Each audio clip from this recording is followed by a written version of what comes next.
Beralih ke informasi lain, Saudara, Kompolnas menilai penyidik yang menangani kasus kekerasan dalam rumah tangga di Tangerang Selatan, Banten tidak sensitif dan akan melakukan klarifikasi ke Polda Metro Jaya.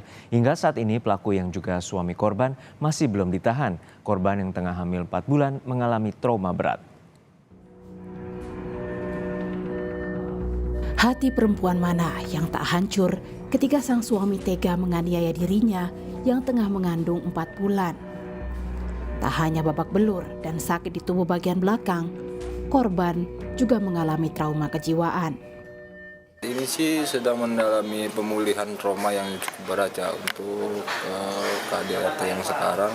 Mungkin dia baru pertama kali mengalaminya, jadi tidak terlalu banyak berbicara terhadap orang. Terus untuk lukanya gimana, Bang? Untuk lukanya sih kita lagi tahap proses pengobatan.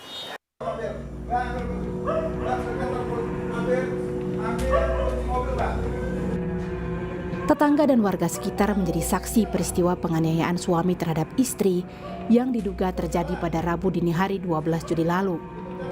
Diduga pelaku cemburu kepada sang istri. Saat itu, pengurus lingkungan sudah berusaha melerai, menyelamatkan korban hingga menangkap pelaku. Tak perlu waktu lama, rekaman videonya menyebar di media sosial.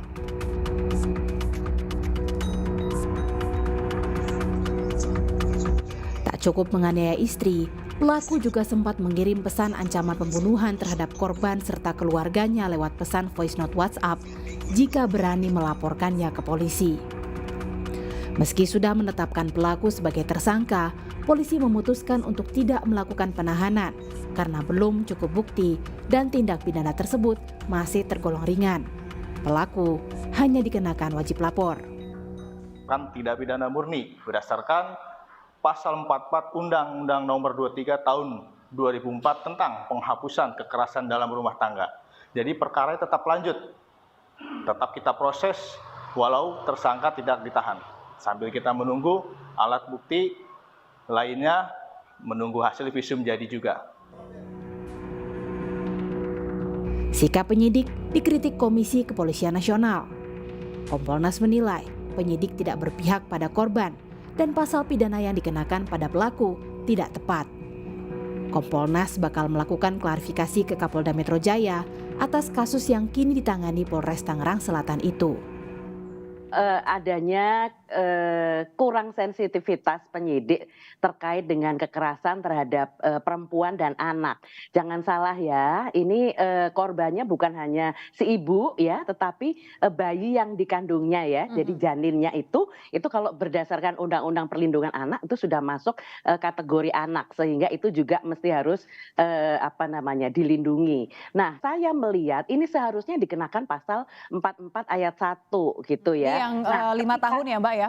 Iya, nah ketika kemudian ternyata dari hasil visum itu lukanya berat, maka naiklah ke 44 ayat 2 seharusnya seperti itu. Nah kemudian ini yang saya lihat hanya ansih karena belum ada visum, terus kemudian hanya dilihat si ibu gitu ya, seperti itu. Tapi apakah benar seperti itu ya? Ataukah si penyidiknya kurang sensitif gitu? Itu jadi pertanyaan saya.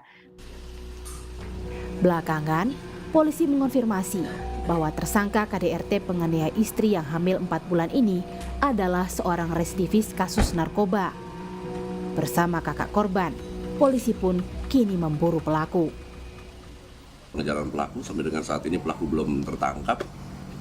Itu sih yang tadi saya dengar, minta izin ke kami untuk membawa kakak daripada korban dan didampingi oleh satu orang security dari komplek, karena memang informasi sangat terbatas dan mudah-mudahan saja dengan membawa kakak dari korban, kebetulan kakak korban memang punya kedekatan sebelum kejadian, bahwa kakak korban ini adalah salah satu karyawan dari tersangka.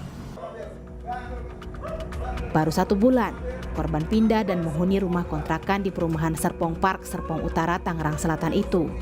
Namun, Ketua RW menyebut sang suami tidak tinggal bersama istrinya. Tim Liputan Kompas TV.